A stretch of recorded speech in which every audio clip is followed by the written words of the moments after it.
শুধু তাই নয়, বিএনপির পক্ষ থেকে মেডিকেল টিম কাজ করছেন এবং এর পাশাপাশি বুসরা আপনি জানেন যে বিমানবন্দরে তারেক রহমান যেহেতু আসছেন, ওই রাস্তাটা কিন্তু পুরোপুরিভাবে ব্লক হয়ে যাবে। ডক্টর জোবায়দা রহমান এবং জাইমা রহমান তারা দুজন এভার কেয়ারের পথে হয়তো এগিয়ে যাবেন এখন।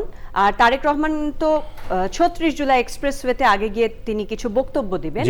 তো সেক্ষেত্রে ডক্টর জোবায়দা রহমান এবং জাইমা রহমান সম্ভবত এভার কেয়ারের দিকে যাত্রা করবেন। আমরা সেই গাড়ি বহরটার জন্যই অপেক্ষা করছি, তারা এই পথ দিয়েই যাবেন। জোবায়দা রহমানের যে গাড়ি বহর সেটি এই স্থান ত্যাগ করেছে, বেরিয়ে গিয়েছে। এখন তারেক রহমানের গাড়ি বহরের জন্য অপেক্ষা করছি। কাঙ্ক্ষিত যে বহরটি বাংলাদেশের মাটিতে দীর্ঘ ১৭ বছর পর তারেক রহমানকে রাস্তায় দাঁড়িয়ে রাজপথে দেখা, সেই সুযোগটি কিন্তু দেশের মানুষ, নেতাকর্মীরা সেটি পেতে যাচ্ছেন কিছুক্ষণের মধ্যে।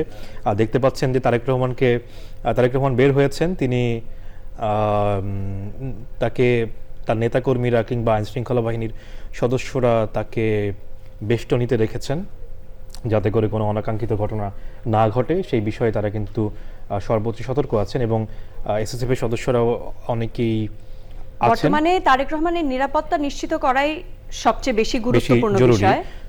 সেটি সরকারের পক্ষ থেকে কিন্তু প্রেস সচিবও বলেছেন অনেকবার এবং স্বরাষ্ট্র উপদেষ্টাও বলেছেন, এবং তারা কিন্তু বিমানবন্দরে গত কয়েকদিনে দেশের মাটি স্পর্শ করছেন। তিনি দেশের মাটি স্পর্শ করেছেন। তিনি যে আবেগ, যে অনুভূতি, মানে এই দৃশ্য একটা মানুষের জন্য আসলে